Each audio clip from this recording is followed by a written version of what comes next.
Praise the Lord. പ്രഭാതവന്ദനം. ഈ പ്രഭാതത്തില് സങ്കീർത്തനങ്ങളുടെ പുസ്തകം 43:5 പറയുന്നു, എൻ്റെ ആത്മാവേ നീ ഉള്ളിൽ വിഷാദിച്ച് ഞെരങ്ങുന്നത് എന്ത്? അമ്മേ, ഈ പ്രഭാതത്തിൽ എഴുന്നേറ്റിട്ട് ആരെങ്കിലും വിഷാദിച്ച മനസ്സിൽ എങ്ങനെ ജീവിക്കും? എന്തായിത്തീരും? എൻ്റെ കുഞ്ഞിൻ്റെ ഭാവി എന്തായിത്തീരും? എൻ്റെ കുഞ്ഞിനെ നല്ലൊരു വിവാഹം കഴിച്ചു വിടുവാൻ എനിക്ക് കഴിയുമോ? എനിക്കൊരു ഭവനം ഉണ്ടാകുമോ?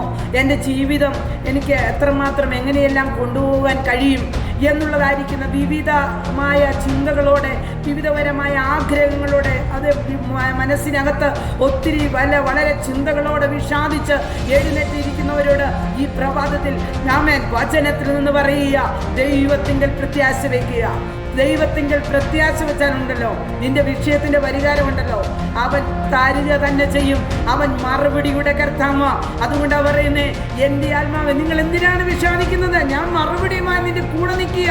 നിന്റെ വിഷാദിക്കാതെ നീ ദൈവത്തിങ്കൽ അടിയുറച്ച് ധൈര്യമായി ധീരതയോടെ വിശ്വസിക്കുക. എൻ്റെ കർത്താവ് മറുപടി തരുന്ന ഒരു നല്ല യജമാനനാ. അമ്മേ,